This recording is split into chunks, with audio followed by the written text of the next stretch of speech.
Hello friends, welcome to our channel ত্রিহান্স blog. আমার আজকের নতুন ভিডিওতে আপনাদের সকলকে স্বাগত জানাই। আজকে আমি শেয়ার করতে চলেছি বাচ্চাদের জন্য দুটো পুষ্টিকর লাঞ্চ রেসিপি। তো আমি এবার চলে যাব আমার প্রথম রেসিপিতে।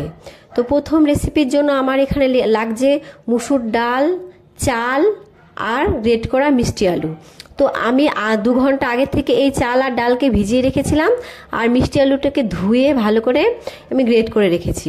এবারে আমি চলে যাব চালগুলো আর ডাল আর চালকে পেস্ট করার জন্য।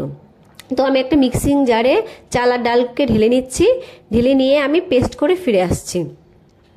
তো পেস্টটা আমার রেডি হয়ে গেছে। এবারে আমি মিক্সিং জারটা খুলে নেব।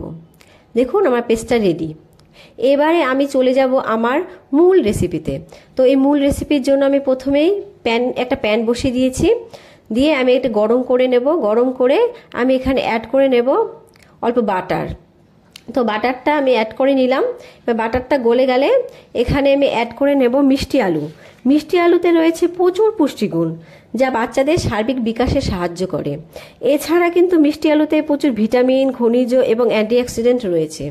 এবারে আমি মিষ্টি আলুগুলোকে এই বাটারের ওপর হালকা ভেজে নেব। তো ভেজে নিয়ে এখানে আমি অ্যাড করে দেব চাল আর ডালের মিশ্রণ। তো চাল আর ডালের মিশ্রণটা নিয়ে নিয়েছি, এবারে আমি অ্যাড করে দিচ্ছি। দিয়ে এখানে আমি ভালো করে চাল আর ডালের মিশ্রণটা মিষ্টি আলুর সঙ্গে মিশিয়ে নেব। ভালো করে নেড়ে চেড়ে এখানে মিশিয়ে নেব, না হলে আবার তলায় লেগে যাওয়ার সম্ভাবনা থাকে। তো এখানে চাল ডালটা আমি মিশিয়ে নিচ্ছি। আর আমরা যদি বাচ্চাদের রোজ দিন চাল ডাল সেদ্ধ বা খিচুড়ি না খাইয়ে যদি এমনভাবে খাইয়ে থাকি না, বাচ্চারা কিন্তু খুব ভালো খাবে। তো আমি এখানে জল অ্যাড করে নিলাম। জল অ্যাড করে এবারে আমি ভালো করে নাড়িয়ে জলের সাথে মিশিয়ে দেব। এই মিশ্রণটা কিন্তু প্রচুর পরিমাণে জল টানে, তো আপনারা একটু বুঝে এখানে জল দিয়ে নেবেন। তো মিশ্রণটা প্রায় আমার মেশানো হয়ে গিয়েছে। এখন আমি এটাকে একটা ঢাকনা দিয়ে ঢাকা দিয়ে দেব, কারণ মিষ্টি আলুগুলোকে সেদ্ধ না করলে আবার বাচ্চাদের গলায় লেগে যাওয়ার সম্ভাবনা থাকে। তো হয়ে গিয়েছে, এখানে আমি এবার একটা ঢাকনা দিয়ে ঢেকে দিচ্ছি। তো ঢাকনা দিয়ে ঢেকে আমি খানিকক্ষণের জন্য মিষ্টি আলুগুলোকে সেদ্ধ করে নেব। তো সেদ্ধ হতে থাকলে আমি মাঝে মাঝে আবার তুলে এটাকে একটু নেড়ে চেড়ে নেব, না হলে তলায় লেগে যাবে। তো আমি এবার তুলে নিয়ে একটু নেড়ে দেখে নেব যে আলুগুলো সেদ্ধ হয়েছে কি না।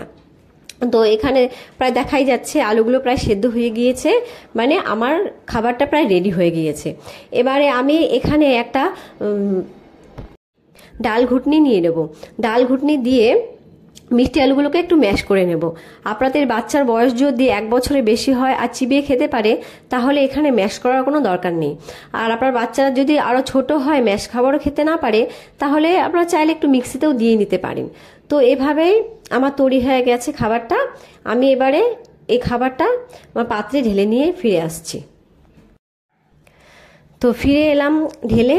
দেখুন খাবারটা কত সুন্দর হয়েছে দেখতে, আর খেতেও কিন্তু দুর্দান্ত হয়েছে। কারণ আমি একটু টেস্ট করে দেখে নিই বাচ্চাকে খাওয়ানোর আগে। আর আপনাদের বাচ্চারা কেমন ঘন বা পাতলা খায় সেই বুঝে এখানে আপনারা একটু জল অ্যাড করে নেবেন।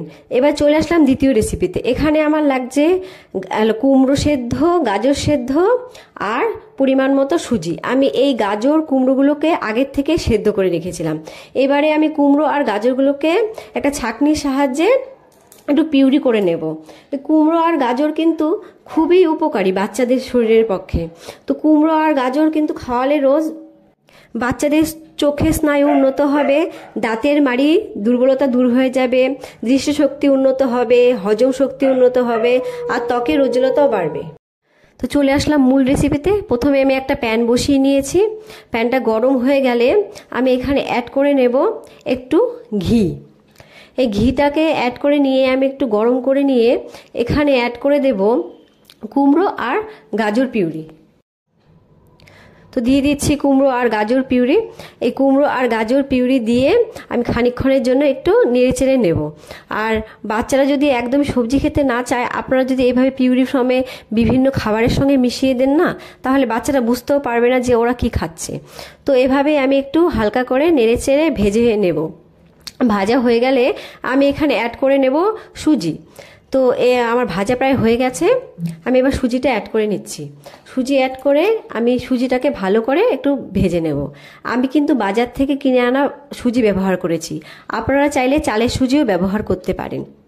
এভাবে নেড়ে চেড়ে খানিকক্ষণ তারপরে আমি এখানে অ্যাড করে নেব 1 চিলতে নুন।